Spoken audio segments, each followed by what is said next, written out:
They gave me a new ritual deck to talk about.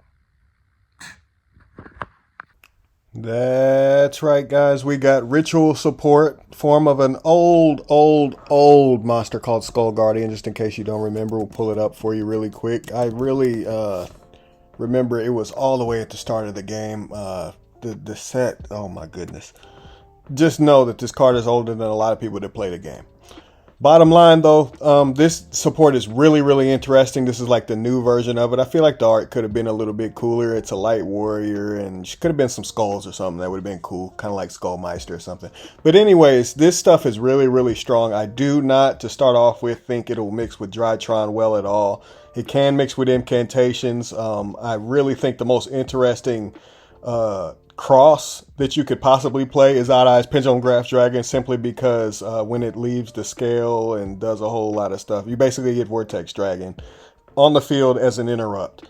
If you feel like that's worth it, it's really kind of slow because it either has a during the end phase effect, or it just, bottom line, when you add it, it's just adding, it's adding like layers that you just might not need, and you just might need more important cards like Book of Moon, like Nibiru, because these ritual setup in this deck is basically off of levels that equal or exceed, and it's a good thing that you can exceed so that you don't get kind of trapped, you know. And the fodder that has to be used is either most of the time going to be Novox, which is basically Shuret for the archetype, and then really you just want to fill in your deck with a lot of high level monsters that can do a lot of damage, like Fenrir. Hopefully it's going to be at 1, let's just be honest, and you'll have to replace this with something, maybe Alpha and Pancratops or something, just for example. But anyways, and moving on, I really wanted to get into what the new cards really do.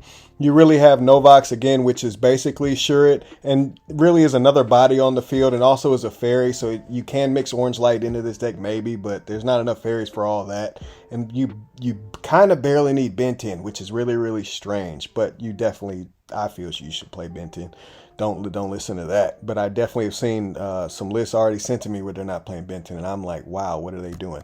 Anyways, Saphira is basically, this is the normal version of the ritual monster. You don't necessarily need to play this ritual monster, because it's basically either just giving you more card advantage if you're playing more hand traps, or you're playing more cards you want to pull from your opponent's hand, or there's a light monster in specific in your grave that you may have used, like maybe the Nibiru, you can put it right back in your hand. There's just a lot of different applications that you can use, and I feel like putting the Nibiru back in my hand that I may use is why I would like to try it.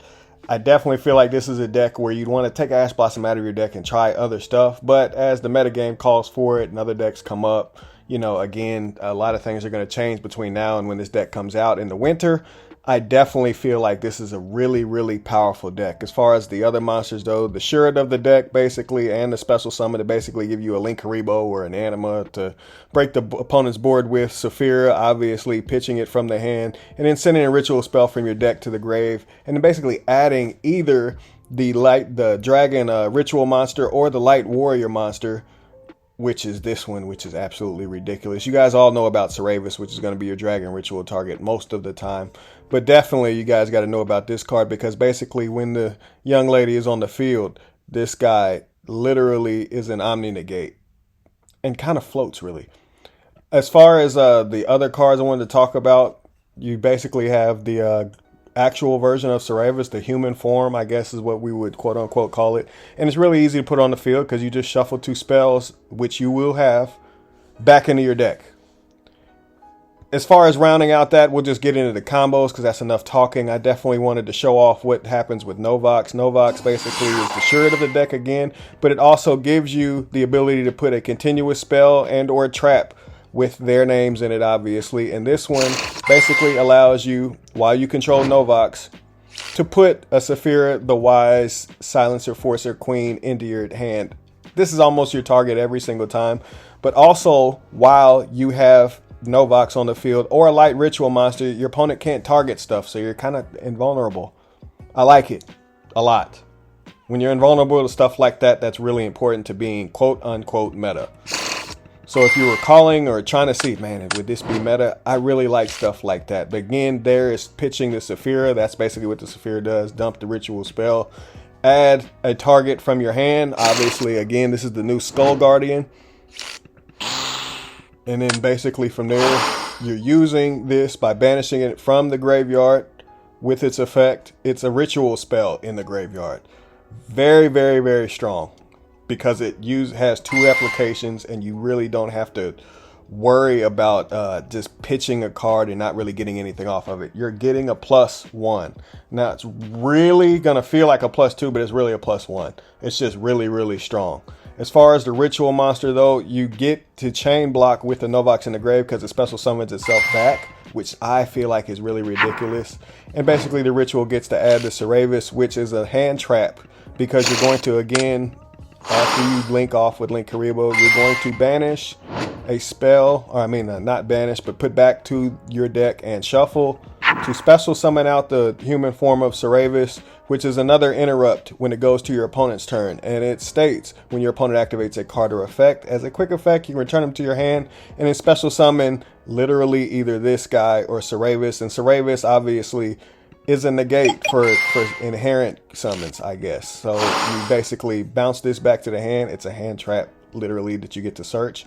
And then you get to put Ceravis on the field. He basically turns into the dragon and back out, like, I guess that's Chinese lore and all that stuff. And again, when you do that on your opponent's turn, you get to trap out onto the field, and that's another interrupt.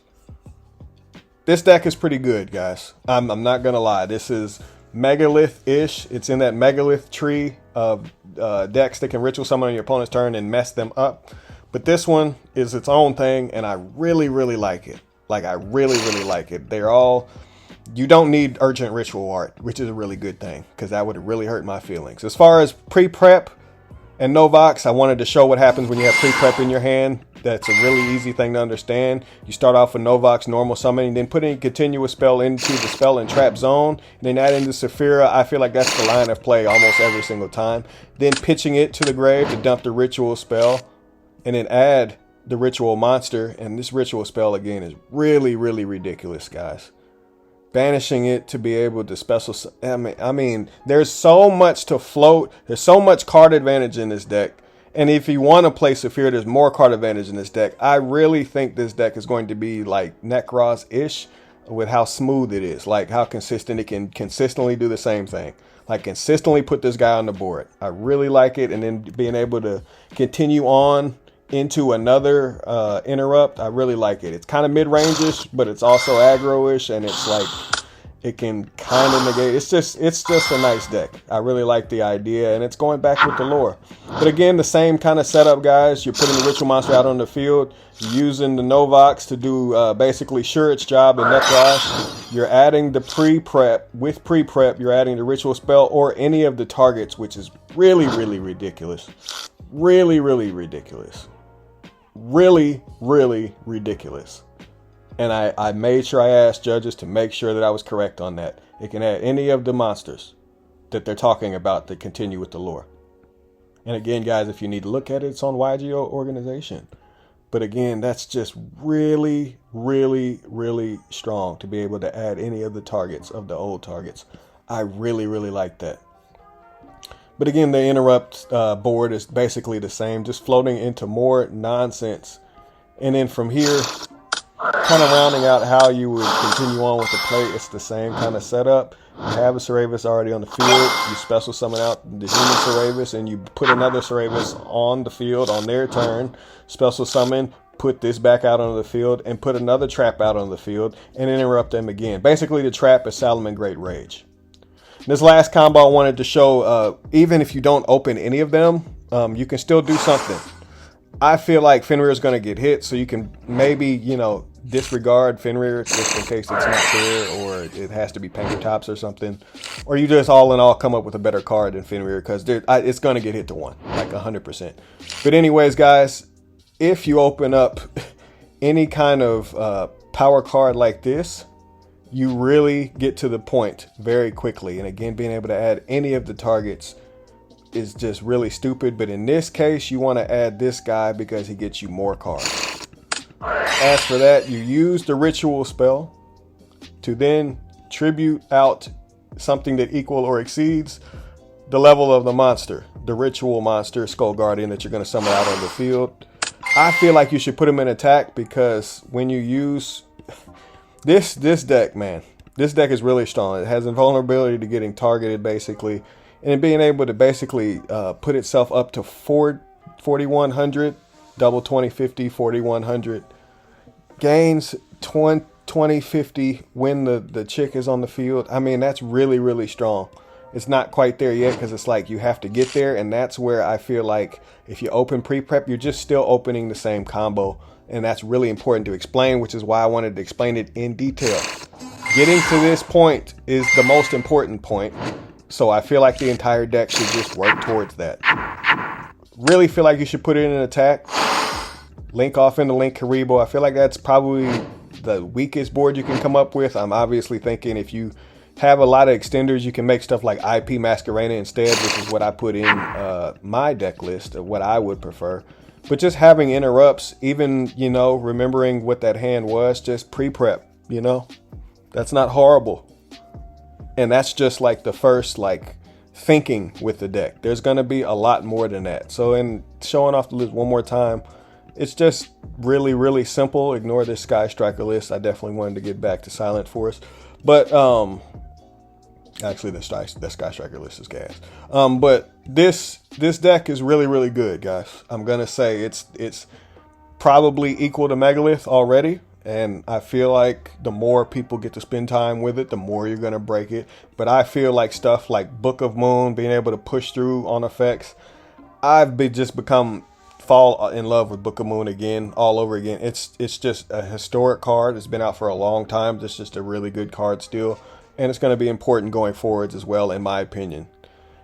I feel like this is the way you should play it, but there's definitely a lot of different stuff to look at. Sucks that a lot of this stuff says light, warrior, and or dragon, because a lot of the Necros stuff is warrior and dragon, but it's definitely water, which really, really sucks. So you can kind of pitch that out of your mind. And then there's some other stuff, but I'll let you guys mess around with that. Branded is really, really cool, and I definitely recommend it. You can mix Branded into this deck, and if it's not hit too hard, it's going to be really good. Anywho, guys, this has been the meta check down. I feel like this is definitely a tier 1 capable deck, 100%. Appreciate you guys for tuning in. Pegasus out. Arrivederci.